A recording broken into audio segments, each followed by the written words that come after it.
시편 16편 1절부터 11절까지의 말씀 함께 저희들 본독하도록 하겠습니다. 시편 16편 1절부터 11절까지 전편을 저희들 함께 한 절씩 교독합니다. 하나님이여 나를 지켜주소서. 내가 주께 피하나이다. 내가 여호와께 아뢰되 주는 나의 주님이시오니 주밖에는 나의 복이 없다 하였나이다. 땅에 있는 성도들은 존귀한 자들이니 나의 모든 즐거움이 그들에게 있도다. 다른 신에게 예물을 드리는 자는 괴로움이 더할 것이라. 나는 그들이 드리는 피의 전제를 드리지 아니하며 내 입술로 그 이름도 부르지 아니하리로다. 여호와는 나의 선업과 나의 잔의 소득이시니 나의 분깃을 지키시나이다. 내게 줄로 재어준 구역은 아름다운 곳에 있으며 나의 기업이 실로 아름답도다. 나를 훈계하신 여호와를 송축할지라. 밤마다 내 양심이 나를 교훈하도다.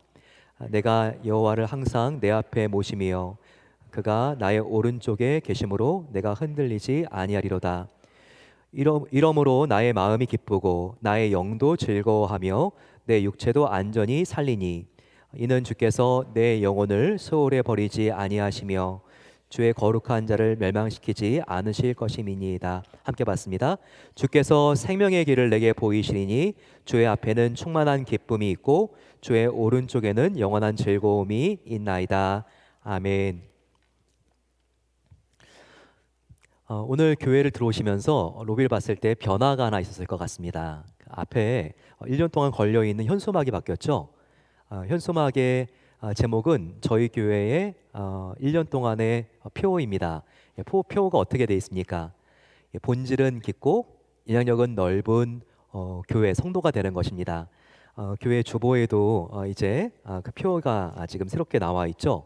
저희도 한번 교회 우리가 함께 1년 동안 추구해야 될, 달려가야 될 교회 목표 표대인데 같이 한번 저를 따라서 저희들이 교회 표 한번 해보면 좋겠습니다.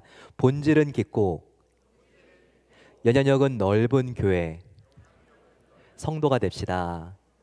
네, 우리가 함께 마음속에 품고 달려가야 될 표입니다. 그런데 우리가 영향력은 넓기 전에 중요한 것은 본질은 깊어야 된다는 것을 알아야 합니다. 본질은 뭘까요? 본질은 우리가 시간이 지나도 변하지 않는 거, 영원한 거, 관계입니다. 성경은 릴레이션십, 하나님과의 관계, 그리고 또 성도와의 관계, 이것이 영원한 것을 우리에게 알려줍니다. 이 본질이 깊어야지만 영향력, 이것은 섬김과 사역일 수 있는데 섬김과 사역이 확장되어질 수 있고 넓어질 수 있습니다. 순서를 바꾸면 안 돼요. 본질이 깊기 전에 영향력을 더 넓게 하려면요, 한계가 있습니다. 지치게 되고 탈진하게 됩니다.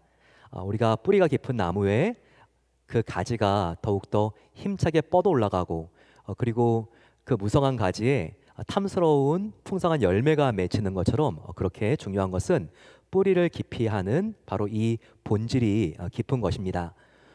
본질을 깊게 하기 위해서 저와 여러분들은 특별히 생명의 하나님의 말씀에 더욱더 가까이 하는 한 해가 되기를 원합니다.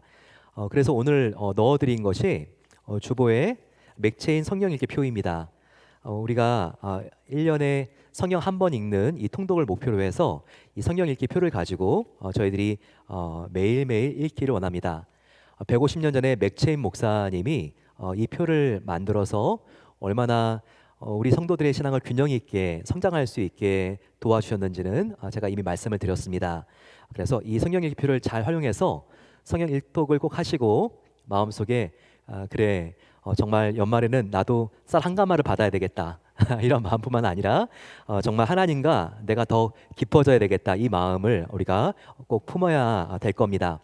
또 하나는 우리가 한 주에 하나씩 성경을 암송해서 1년에 52주가 있으니까 52개 우리가 52개의 말씀을 암송하는 겁니다. 오늘 우리가 읽은 본문 중에서 암송할 말씀이 함께 있는데요. 주보의 뒷면에도 나와 있고 또 띄워드릴 겁니다. 저희들이 말씀 전하기 전에 항상 일주일에 우리가 함께 암송할 이 말씀을 같이 한번 저희들이 복창하고 그리고 말씀을 받겠습니다. 시작. 내가 여호와를 항상 내 앞에 모시며 그가 나의 오른쪽에 계심으로 내가 흔들리지 아니하리로다. 시편 16편 8절. 하나님의 말씀을 미간에도 붙여놓고 눈썹 사이에 그리고 또 문설주에도 다 붙여놓으라고 했죠. 그것처럼 교회를 보시면 지금 이 말씀이 곳곳에 다 붙여 있습니다. 복도 또 주방 화장실 할 거 없이 다 붙여져 있는데요. 저희들이 이 말씀을 꼭 마음속에 새기고 암송하면서 더욱더 본질에 깊게 우리 영혼의 뿌리를 내리는 한 해가 되기를 소망합니다. 오늘 우리가 함께 상고해 보기를 원하는 시편 16편 말씀은 정말 이 시편에서 1편, 23편과 더불어서 굉장히 가장 아름다운 시편에 손꼽습니다. 우리가 시편을 보게 되면 150편까지 있어요. 가장 66권 중에서 장이 많은 책이 바로 시편입니다. 그런데 아시나요? 150편 중에서 한 사람이 절반 정도를 지었습니다. 그 사람이 누구일까요? 그렇죠. 다윗입니다. 다윗이 150편 중에서 73편을 지었습니다. 거의 절반을 지은 거죠. 그런데 이 73편의 다윗의 시 중에서 믹담시라는 게 있는데요. 이 믹담시는 다 다윗이 지었습니다. 그런데 이 믹담시가 다윗이 지은 73개 시편 중에서 6개입니다. 근데 가장 빼어난 시편입니다. 이 시편을 황금시라고도 부르고요. 그리고 다윗의 신앙의 비밀, 정수가 녹아있는 가장 아름다운 시라고 이렇게 부릅니다. 대표적인 믹담시는 6편 중에서 오늘 우리가 함께 읽은 16편이고요. 그리고 56편 중에서 60편까지 56, 57, 58, 60 여기까지가 다 다윗의 믹담시입니다. 근데 이 믹담이라고 하는 말이 뭘까요? 아직까지 뜻이 해석이 안 됐습니다. 이렇게 지금 고고학이 발달되었는데 아직까지 뜻이 무엇인지 알지 못하는 그런 단어들이 있는데 그 중에 대표적인 단어가 믹담입니다. 추정컨대 이 믹담은요, 덮다 혹은 우리가 돌 같은 데 새기다 라고 하는 뜻이었을 것 같다라고 추정이 될 뿐입니다. 근데 이 믹담시는 6편의 시편이요, 다윗이 가장 힘이 없을 때, 자신감이 나빠졌을 때, 가장 위태로웠을 때 지은 시들입니다. 그런데 하나님께 피하고 하나님을 의지했더니 하나님께서 그 두려운 마음을 완전히 바꿔주셔서 기쁨과 환희로 바꿔주신 바로 항상 이 시편의 마지막이 이렇게 긍정적으로 끝나는 너무나 아름다운 시들입니다. 그래서 많은 사람들은 소름 돋는 그런 유추를 하는데요. 아마 다윗이 가장 힘들 때 동굴 같은 곳에서 숨어 지내다가 지금 이 믹담이라는 말이 마치 비문을 새기다라고 하는 뜻이 있으니까 그 동굴에 종이도 없고 필기구도 없으니까 자기의 손톱으로 긁어가지고 이 시 6편을 지은 것 같다, 이렇게 추정하는 사람도 있고요. 자기 손톱이 아니더라도 혹은 뾰족한 돌 혹은 못을 가지고 동굴 안에 그 벽에다가 쓴 시가 이와 같은 시이다라고 이렇게 생각하기도 합니다. 한번 우리 믹담시를 보게 되면요, 16장의 표제를 보게 되면 다윗의 믹담이라고 나와 있죠. 근데 한번 나머지 5개의 믹담시가 어디 있는지 한번 찾아보겠습니다. 56편을 한번 성경에 있는 분들 보세요. 56편을 보게 되면요, 정말 다윗이 힘들었을 때 지은 시가 맞구나 라고 하는 표제가 나와 있습니다. 다윗이 가드에서 블레셋인에게 잡혔을 때, 여러분들 우리가 다윗이 포로가 돼가지고 침을 질질 흘리면서 바보 흉내를 내면서 위기를 모면했던 시절이 있었죠. 바로 그때 지은 시입니다. 또 다 믹담시인데 57편도 보세요. 다윗이 사울 왕을 피해서 굴에 있었던 때에 지었던 그 시라고 나와 있죠. 59편도 보십시오. 사울 왕이 사람을 보내어 다윗을 암살하려고 그 집을 지켰을 때에 위기를 모면하고 지은 시. 다 보게 되면 얼마나 절박한 가운데 지은 시입니까? 쉬었던 때에 지었던 시가 하나도 없죠. 그런데 여러분, 이게 새해를 시작하는 우리에게 굉장히 참 마음속에 따뜻한 위로가 됩니다. 왜냐하면 동굴 속에 숨어 들어간 다윗과 같이 솔직히 저와 여러분도 올해 우리가 지금 해야 될 일들에 대한 자신감이 없어서 정면으로 우리가 맞닥뜨려야 될 일들이 있는데 자꾸 동굴 같은 곳에 숨어 들어가고 싶지 않습니까? 그럴 때 다윗이 어떻게 회복되었는지 이 믹담시를 통하여 오늘 우리는 발견할 수 있습니다. 그래서 다윗이 어떻게 이런 침체와 슬럼프를 극복하고 그 우울하고 침체된 마음이 기쁨과 즐거움을 바뀌었는지 우리가 함께 오늘 이 시편 16편을 통해서 새해에 함께 배워보기를 원하는 겁니다. mik담시에 담겨 있는 이 다윗의 신앙의 정수, 가장 어려웠던 상황 속에서 충만한 기쁨과 영원한 즐거움을 누릴 수 있었던 그 비밀은 결론부터 말하면 세 가지였습니다. 이 세 가지를 우리가 먼저 짚고 하나하나를 살펴보겠습니다. 다윗이 극심한 고통 속에서도 기뻐할 수 있었던 영적인 비밀 세 가지는 무엇일까요? 저를 한번 따라해 보세요. 다윗은 하나님만 의지했기 때문입니다. 다윗은 하나님만으로 만족했기 때문입니다. 다윗은 하나님과 친밀하게 동행했기 때문입니다. 이 세 가지 다윗의 신앙의 비밀이 어떻게 그의 슬럼프와 두려움을 극복시켜주고 기쁨과 즐거움으로 마음을 완전히 역전시켰는지 함께 저희들이 오늘 배워보기를 원합니다. 첫 번째입니다. 다윗은 하나님만 의지했기 때문에 기뻐할 수 있었습니다. 위급할 때 피할 유일한 안식처는 바로 하나님 한 분뿐인 것을 알고 있었기 때문에 그는 그렇게 영원히 기쁠 수가 있었습니다.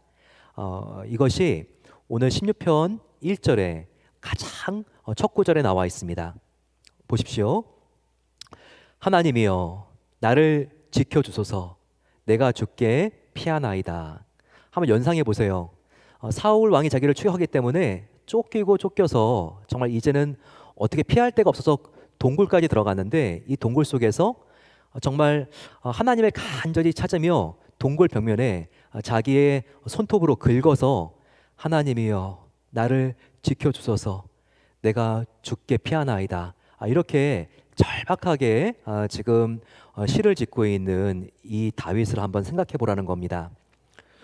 그러면서 다윗은 분명히 자기의 신앙 고백을 합니다. 4절을 보게 되면 그 아래에 있는 절 하나님 외에 다른 신에게 예물을 드리는 자는 괴로움이 더할 것이니라. 나는 그들의 드리는 피의 전제를 드리지 아니하며 내 입술로 다른 신의 이름도 부르지 아니하리로다 라고 그가 고백하고 있습니다. 다윗이 얼마나 힘들었나요? 사울 왕에게 끊임없이 추격을 당했습니다. 자기는 그렇게 사울 왕을 선대하고 그를 위해서 목숨 바쳐 싸웠는데 계속해서 자기의 충심을 믿어주지 못하고 계속해서 추격하고 이 광야까지 쫓아와서 지금 얼마나 비참한 신세가 되었습니까? 또 다윗은 얼마나 힘들었나요? 가장 사랑했던 아들, 믿어줬던 아들 바로 압살롬에게 추격을 당하죠. 정말 쥐새끼가 숨어 나가듯이 이렇게 간밤에 신하들을 다 데리고 수도였던 예루살렘 성을 도망가고 피난가는 그때 다윗의 마음은 얼마나 힘들고 어려웠을까요? 믿었던 계곡공신 요압이 있습니다. 이 요압 장군에게 배신을 당했을 때는 얼마나 마음이 힘들고 어려웠을까요? 하지만 다윗은 분명히 알았다는 거예요. 이렇게 절박하고 위급할 때마다 내가 어디로 피해서 어디로 달려가서 내가 호소하고 기도해야 될지를 알고 있었다는 겁니다. 바로 그분은 누구죠? 다윗의 산성이 되고 피난처가 되고 반석과 요새가 되시는 여호와 하나님이었습니다. 저와 여러분들은 위급할 때 어디로 피합니까? 다윗처럼 하나님께 달려가 기도하시나요? 아니면 내가 위급할 때 그래도 지금 나의 어카운트에 얼마나 남았지? 우리가 인터넷으로 나의 뱅킹 어카운트, 은행을 내가 조회해 보지 않습니까? 내가 위급할 때 그래 그래도 나는 돈 많은 친구와 재정 많은 든든한 부모님이 계셔. 이렇게 사람을 의지하고 인맥을 두리번거리지는 않습니까? 그래도 나는 좋은 학교를 나왔지. 나의 실력과 학력, 경력 남들보다는 최소한 몇 줄은 더 쓸 수 있는 나의 경력과 스펙을 내가 믿고 있지는 않습니까? 이런 것들이 다 다른 신이 될 수가 있다는 겁니다. 다윗은 지금 나는 그 이름도 부르지 않겠다고 말하고 있습니다. 다윗이 그렇게 위기 속에서도 기뻐하고 즐거워할 수 있었던 이유, 바로 그것은 나의 유일한 피난처, 내가 숨을 곳은 하나님이시고 내가 그분을 의지했을 때 다른 어떤 것보다 더욱더 완전하고 전능한 하나님의 오른팔이 나를 지켜주실 것이라는 확신이 있었기 때문입니다. 여러분, 우리가 하나님 한 분만을 두려워할 때 이 세상의 다른 모든 것들을 두려워하지 않을 수가 있습니다. 우리가 하나님 한 분께만 붙들림 바 되었을 때는요, 이 세상의 모든 것들에 대하여 우리가 풀어질 수가 있습니다. 과연 우리가 붙잡아야 될 줄이 무엇인지를 확실하게 알아야 되죠. 영원한 나의 산성이 되시는 그 하나님을 붙잡지 않고 지금은 굉장히 든든해 보이고 화려해 보이지만 우리가 이 세상의 끈을 붙잡는다면 따라가게 되면요, 결국 그 든든해 보이는 줄은 나중에 실이 되고 나중에는요, 거미줄보다 더욱 더 약한 정말 아무것도 아닌 것을 우리가 알게 됩니다. 이 세상에 가장 우리의 마음을 사로잡는 것이 어떤 신일까요? 만몬신이죠. 돈신이 아닐까 생각을 합니다. 요즘 보니까 백만장자 정도가 아니라 천만장자, 억만장자도 나온다고 합니다. 요즘 모 기업의 주가가 정말 이렇게 빅테크 그런 회사들은 몇 년 사이에 거의 뭐 1000배가 올랐기 때문에 그 회사 30년 동안 다녔던 이사진들은 억만장자, 뭐 한국 돈으로 말하게 되면 조억 원 이상을 이렇게 벌게 되었다고, 너무나 이렇게 부러운 인생을 살 것 같다는 그런 기사가 나와서 읽어본 적이 있습니다. 근데 여러분, 그런 인생 되면 정말 좋을 것 같아요. 네, 저는 안 돼봐서 몰라 모르겠지만 그렇지 않고 그 안에는요, 더욱더 근심 걱정, 스트레스와 어려움이 많을 수 있습니다. 여러분, 전보다 내가 돈을 더 많이 축적했다고 생각해 봅시다. 그러면 여러분, 이전 같은 순수한 인간관계가 더 이상 어려워질 수 있습니다. 상대방도 문제지만 나의 마음도 문제일 수가 있어요. 그 사람은 사심없이 나에게 오는데 나는 경계하게 되죠. 나는 또 의심하게 됩니다. 왜 저 사람이 나에게 이렇게 가까이 올까? 순수한 마음이 아니겠지? 이런 생각을 하게 되죠. 더욱더 재력이 많아지게 되면요, 이제는 나의 차, 집이 바뀌어가면서 나의 인생도 더 바꾸고 싶습니다. 이렇게 이런 좋은 집에 좋은 차에 사는 사람은 얼굴도 훨씬 더 멋있어야 될 것 같아. 그러면서 나의 얼굴도 바꿀 수 있죠. 옆에는요, 좀 이렇게 이제 아내와 남편이 다르게 보일 수 있습니다. 그러면서요, 이전보다 이혼이라든지 관계 어려움도 훨씬 더 그 유혹이 커질 수 있습니다. 결국 돈이 들어와서 인생을 행복하게 마무리하는 사람이 별로 없어요. 이렇게 사랑해야 될 사람들하고 오히려 더 비상적인 관계가 되고, 유산을 또한 상속할 때 자녀들의 의도 다 서로 갈라져서 이렇게 정말 너무나 외롭고 쓸쓸하게 인생을 마치는 사람들이 너무나 많잖아요. 오늘 다윗 왕이 발견했던 바로 이와 같은 식견이 맞습니다. 다른 신에게 예물을 드리는 자는 괴로움이 더할 것이라. 우리가 하나님 외에 다른 것을 더 의지하게 되면요, 허무함이 더하고 목마름이 더하고 괴로움이 더할 것입니다. 돈, 지위, 명예 무엇이든지 간에 내가 이 세상을 마칠 때가 되면요, 정말 나를 뒤로 돌아보지 않고 배신하고 떠나버립니다. 돈 그렇지 않나요? 그렇게 우리가 살아갈 때 나를 붙잡아야 돼. 나를 붙잡지 않으면 안전하지가 않아. 정말 죽을 것 같을 거야. 하지만 우리가 이 세상을 마칠 때 우리는 한 푼이라도 돈을 가져갈 수 없습니다. 정말 시간이 갈수록 나를 배신하고 제일 먼저 떠나버리는 것이 하나님 외에 내가 의지했던 우상들인 것이죠. 바로 항상 다윗은 내가 하나님 외에 이 세상 것들에 대해서는 이름도 부르지 않고 내가 그것을 소유했다 할지라도 항상 하나님께 나의 마음을 올려드리고 내가 정말 하나님만 매 순간 의지하며 살겠습니다. 이것이 다윗의 가장 인생을 기쁘게 살 수 있었던 비밀의 조건이었다는 것을 우리가 발견하게 됩니다. 두 번째, 저를 한번 따라해 보세요. 하나님 한 분만으로 만족할 때 가장 큰 기쁨이 있습니다. 이와 같은 다윗의 고백이 오늘 2절에 나와 있습니다. 보세요. 내가 여호와께 아뢰되 주는 나의 주님이시오니 주 밖에는 나의 복이 없다 하였나이다. 우리가 성도님들 사이에 새해 복 많이 받으세요 라고 말하지만 이미 저와 여러분들은 받을 복 다 받은 사람들이라 그랬죠. 왜냐하면 이 세상 복과 비교할 수 없는 가장 큰 한 가지 복은 바로 하나님이시고 그분이 내 안에 있기 때문입니다. 주 밖에는 나의 복이 없다였나이다. 항상 이 고백이 다윗의 영혼 가운데 흐르고 있었던 것이 다윗의 영혼이 환경과 상관없이 그렇게 기쁠 수 있었던 이유였죠. 하나님을 가장 좋은 분으로 여기시니까 다윗의 안목에는 변화가 있었는데요. 하나님이 주신 것이 다 좋아 보였습니다. 하나님이 주신 모든 것, 정말 그 가운데에는 뭔가 내가 직감적으로 눈으로 보기에도 좋은 것이 있었지만 때로 나에게 재난이 오고 환란이 오고 어려움이 온다 할지라도 하나님이 주신 것이니까 이것은 결국 선한 것으로 변할 거야. 이렇게 그가 믿는 믿음이 있었다는 거예요. 이와 같은 그의 고백이요 16편 6절에 나옵니다. 하나님께서 내게 줄로 재어주신 구역은 아름다운 곳에 있으며 나의 기업이 실로 아름답도다 라고 말하고 있습니다. 시편 16편 중에서 가장 참 두드러지는 아름다운 절이요 한 절을 꼽으라고 하면 6절입니다. 하나님께서 줄로 재어준 구역이 있다는 거예요. 그런데 그 하나님께서 줄로 재어준 구역들마다 모두 아름다운 곳에 있다는 거죠. 그러면서 하나님께서 줄로 재어준 그 기업들마다 실로 아름답도다라고 하는 고백이 있습니다.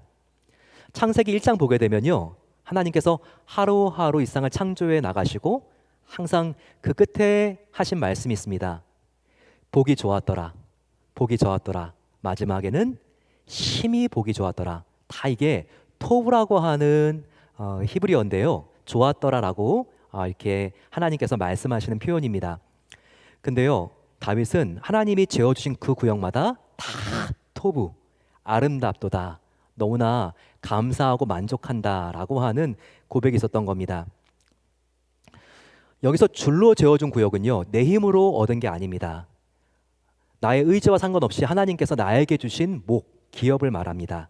이미 결정되어진 것, 하나님이 줄로 재어준 구역들, 이게 만족스럽다고 하는 자족의 능력이 다윗에게 있었어요. 이런 게 어떤 겁니까? 타고난 인종은요, 내가 백인으로 태어난 게 아니라 에이시안으로 태어났다는 거, 이것은요 내가 결정할 수 있는 게 아닙니다. 하나님이 줄로 재어준 구역이죠. 또 나의 부모님의 배경, 그분들의 사회적인 지위, 재산 정도, 이미 내가 태어나기 전에도 어느 정도 결정되어 있었습니다. 또 나의 아내, 배우자, 이미 결정된 거죠. 하나님이 이미 만나게 해주셨습니다. 나의 신체 조건, 키 사이즈, 나의 외모, 다 하나님께서 결정시켜 주신 것이죠. 다윗은요, 하나님께서 이미 결정해 주신 것들, 재어주신 것들, 이것이 지금은 좀 부족해 보일 수 있지만 선하신 하나님께서 나에게 주신 것이기 때문에 이 안에는 반드시 하나님의 뜻이 계신다라고 하는 그 믿음이 있었고, 그랬기 때문에 열등감이나 비교의식 가운데 괴로워하지 않을 수 있었고, 그렇게 마음이 즐겁고 기쁠 수 있었던 것입니다. 하지만 이 시대는 어떤 시대일까요? 21세기인 이 시대는요, 하나님이 줄로 재어준 구역을 대단히 역겹게 생각하고 아름답게 생각하지 않는 시대라고 말할 수 있습니다. 이게 국가 간에도 마찬가지예요. 있는 땅에 만족하지 못하고 다른 나라의 국경을 침범할 때 전쟁이 일어나는 겁니다. 정말 지금 팔레스타인에 우크라이나와 러시아 사이의 전쟁을 보십시오. 다 국토, 바로 이 경계의 전쟁들 아닙니까? 이 경계를 잘 지키면요, 민물과 썰물은 그렇게 아름답고, 그리고 이 타인은요, 아름다운 자연을 우리에게 선사해주는 하나님의 선물이죠. 하지만 생각해 보세요. 민물과 썰물이 이 경계를 넘어갈 때는요, 쓰나미가 됩니다. 이 경계를 지키는 것이 참 중요한데, 우리가 이 경계, 하나님이 재어준 이 구역을 우리가 불만스럽게 생각하고 짜증을 내고 우리가 불평할 때 인생의 비참함과 불행은 여기서 시작된다는 것을 지금 다윗은 우리에게 알려주고 있습니다.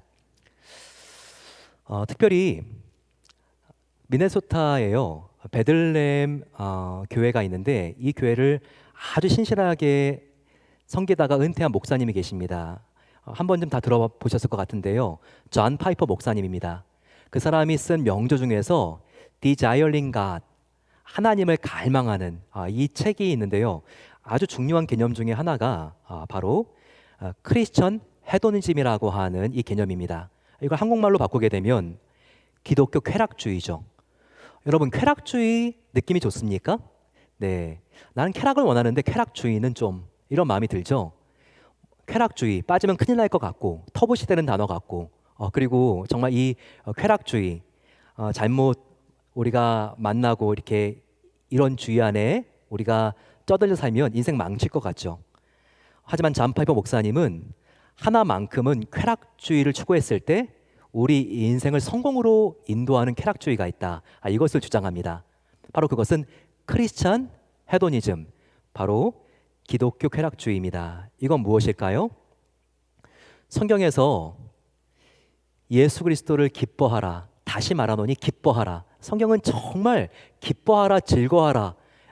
여기에 대하여 하나님께는요, 정말 우리의 온 마음을 다해서, 우리의 온 표현을 다해서 하나님을 기뻐하라고 하는 말이 있다는 거죠. 그래서 하나님 한 분만을 우리가 흠모하고 그분께 매료되고 그분께 빠져들고 이와 같은 하나님 한 분만으로 만족하는 이 하나님 안에서 즐거움과 기쁨과 쾌락을 느끼는 것은요, 우리의 경건에 정말 도움이 된다는 겁니다. 기도할 때 여러분, 우리가 생각 없이 기도하는 게 아니라 하나님을 생각하면서 그분이 하나밖에 없는 예수님 아들을 나를 위하여 보내주신 것처럼 그렇게 나를 사랑하셨지, 이렇게 우리가 생각하고 느끼면서 기도하고 찬양하는 거예요. 성경책을 읽을 때 하나님, 이 책은 하나님이 저를 가장 사랑하셔서 저에게 보내신 세상에서 가장 달콤한 연애 편지입니다. 이 마음을 가지고 우리가 읽는 것이죠.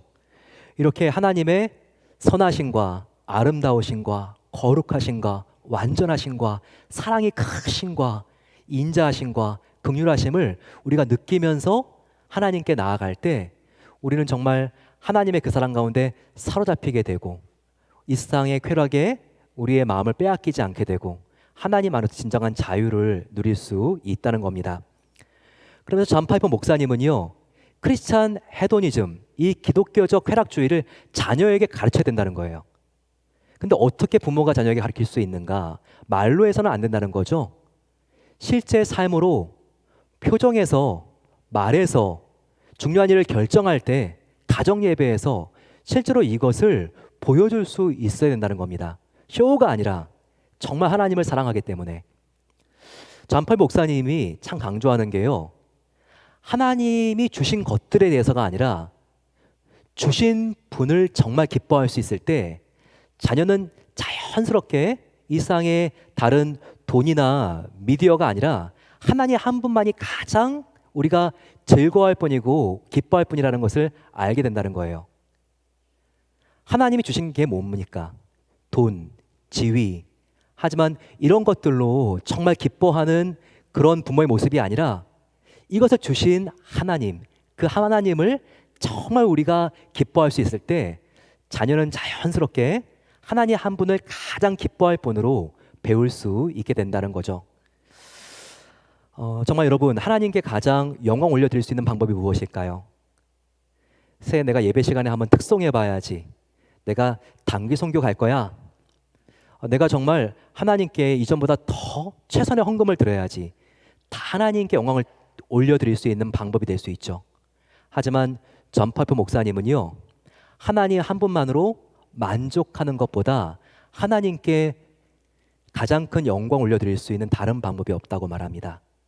저와 여러분들, 하나님과 다른 신, 헛된 우상들을 우리가 비교하는 것이 아니라 하나님 한 분만이 나의 삶에 가장 만족스럽습니다. 나를 위해서 하나밖에 없는 생명을 아낌없이 십자가에 내어주신 주님 한 분만으로 만족합니다. 이렇게 진정으로 고백하고 우리가 이와 같은 고백을 계속해서 되풀이함으로써 25년 하나님께 가장 큰 영광을 올려드릴 수 있는 새해가 되시기를 간절히 축원합니다.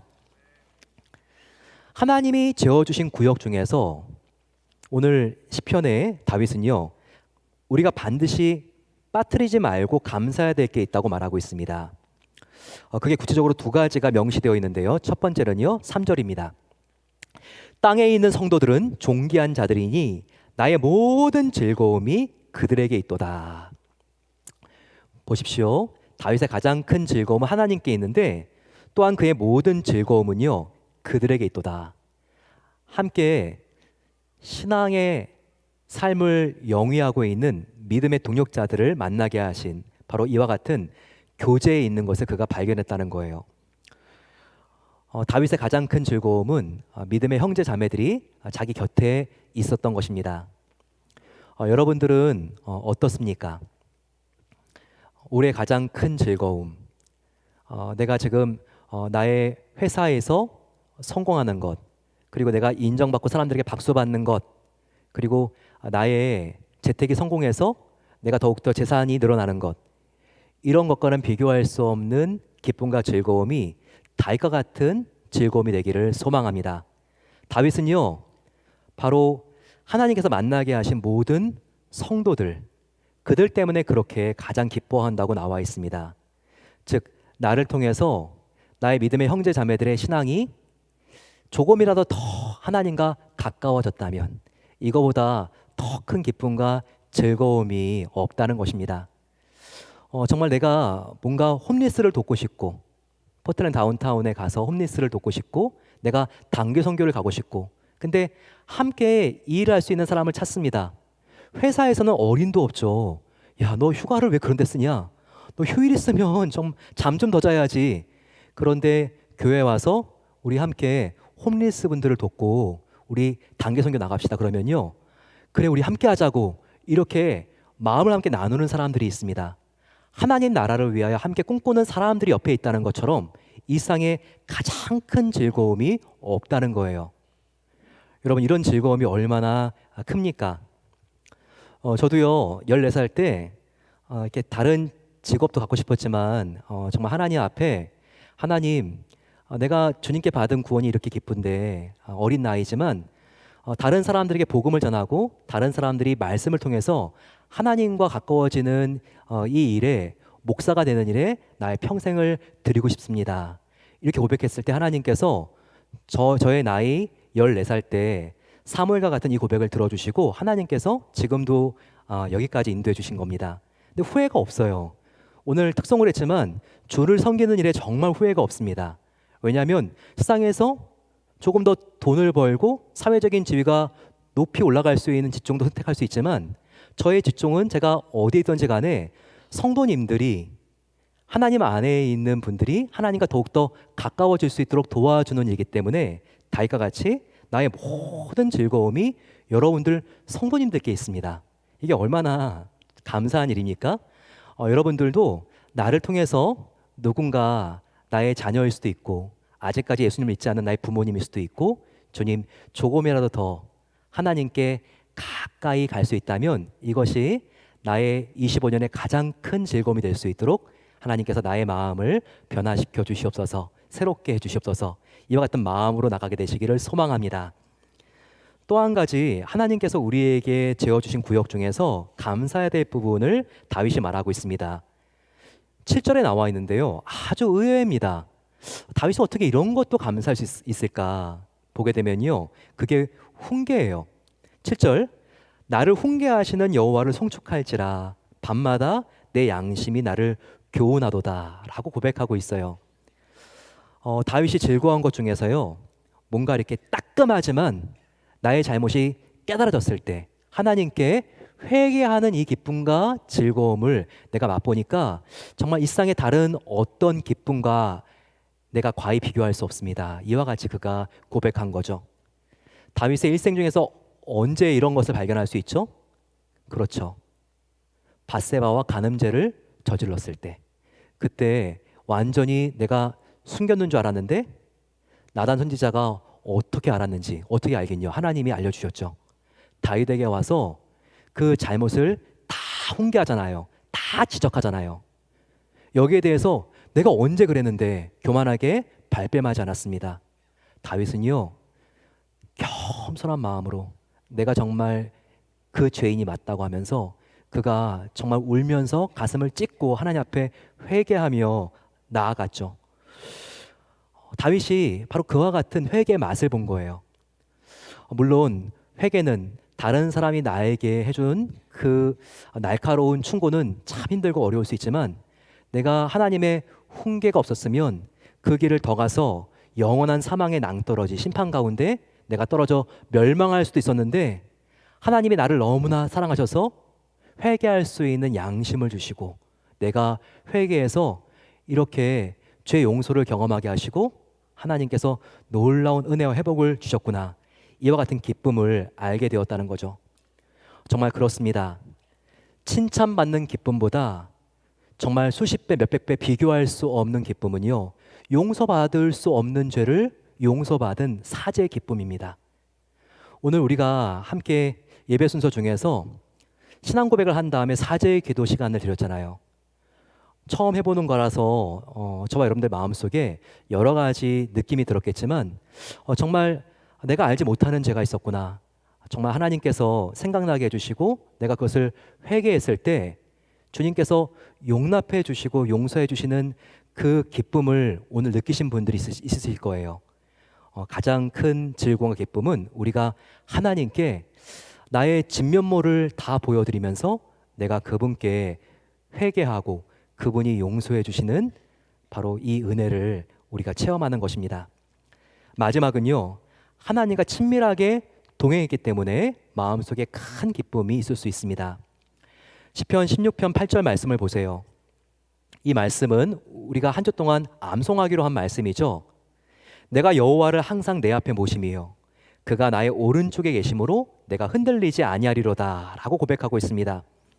다윗은 항상 여호와를 내 앞에 모심이요 라고 했습니다. 이것은 하나님과의 친밀감을 말합니다. 얼굴과 얼굴을 마주한 것과 같은 친밀감. 우리가 창세기를 보게 되면 야곱이 하나님과 친밀하게 되는 체험을 하고 바로 브니엘이라고 하는 그가 표현을 사용하죠. 이 브니엘이라는 것은 얼굴과 얼굴을 마주하다. 예, 그렇게 친밀한 관계. 그래도 어색하지 않고 편안한 관계. 마치 연인이 서로 키스하는 것과 같은 그런 관계와 같이 하나님과 꺼리낌이 하나도 없는 그와 같은 친밀한 상태를 말하는 걸 겁니다. 근데 항상 하나님이 바로 내 앞에 친밀하게 함께 계시다는 거죠. 그리고 그분이 또 어디 있다고요? 나의 오른쪽에 계심으로. 이 오른쪽에 계신다는 표현은 인생길에서 나와 가장 가까이 나란히 동행해 주신 하나님인 것을 그가 고백하며 믿고 찬양하고 있는 것을 말합니다. 정말 저는 나의 앞에 계신 하나님 그러면요, 박종호 씨의 찬양이 생각납니다. 아시는 분도 계시겠지만 나의 위에 계신 주님, 나의 뒤에 아래에 계신 주님, 나의 좌우 옆에 계신 주님, 나의 눈동자 위에 계신 주님, 나의 모든 상 가운데 함께 계신 주님을 표현하는 바로 임재 찬양이 있지 않습니까? 또한 여러분, 하나님이요 주님과 함께 동행할 때 우리와 나란히 함께 가장 가까이에서 걸어주실 것입니다. 올해 내가 아주 중요한 인터뷰를 앞두고 있습니까? 시험을 앞두고 있어요. 하나님이 가장 가까이 나와 나란히 앉으셔서 인터뷰를 할 수 있도록 용기와 지혜를 주실 것이고, 그리고 시험 볼 때에도 가장 가까이 나란히 앉아서 시험을 같이 봐주시면서 지혜를 주실 겁니다. 올해 큰 수술이 예고되어 있으니까 수술 때는 가족도 같이 갈 수가 없죠. 나 혼자 누워야 되지만 가장 가까운 곳에 예수님이 나란히 누워주셔서 함께 수술을 받아주실 겁니다. 또한 두려운 사람 만날 때 가장 가까이 나란히 그 사람을 만나주실 겁니다. 사망의 음침한 골짜기와 같은 곳을 통과할 때 나와 가장 가까이 나란히 나의 오른쪽에서 하나님이 함께 나와 거닐어 주실 것입니다. 이것이 얼마나 감사한 약속입니까? 이 약속을 믿었기에 다윗이 그렇게 기쁘고 즐거웠다는 겁니다. 그래서 하나님과 친밀하게 동행하는 삶의 결과가 바로 9절이라는 거예요. 이러므로 나의 마음이 기쁘고 내 영도 즐거워하며 내 육체도 안전히 살리니 라고 고백하고 있습니다. 여러분, 인간은 뭐로 구성되어 있나요? 영혼 육으로 구성되어 있죠. 데살로니가전서 5장 23절 말씀을 한번 보십시오. 사도 바울이 너희 온 영과 혼과 육이 그리스도 예수께서 강림하실 때 흠이 없게 보존되기를 원하노라. 우리 인간이 영, 혼, 육으로 된 것을 여기서 알려줬잖아요. 근데요, 16장 9절을 보게 되면 여기에 이러므로라고 되어 있죠. 이러므로라는 것은 그 앞에 있는 고백을 말합니다. 다윗의 고백. 내가 하나님을 의지할 수 있기 때문에 이러므로, 내가 하나님 한 분만으로 만족할 수 있기 때문에 이러므로, 내가 하나님과 함께 동행하며 그분과 친밀할 수 있기 때문에 이러므로, 그렇기 때문에 나의 마음이, 나의 혼이 기쁠 수 있고 나의 영이 즐겁고 나의 영혼이 기쁘고 즐겁기 때문에 나의 건강, 나의 육신도 안전할 수 있다. 활력이 넘칠 수 있다. 이와 같은 고백이 여기에 담겨 있는 겁니다. 저와 여러분들 하나님의 약속을 기억합시다. 우리 하나님의 구원받은 성도죠. 주님을 의지할 때 그분은 나의 유일한 도움이 되십니다. 그분을 바라볼 때 하나님은 나의 유일한 만족과 기쁨이 될 수 있습니다. 그리고 그분은 이 세상 어디에 내가 홀로 간다 할지라도 나와 함께 거닐어 주시고 가장 친밀하게 동행해 주신다고 약속해 주셨습니다. 그렇기 때문에 우리의 혼이, 마음이 기쁘고 우리의 우리의 영혼이 즐거워하며 우리의 육신이 평안을 누리는 새해가 되시기를 간절히 축원합니다.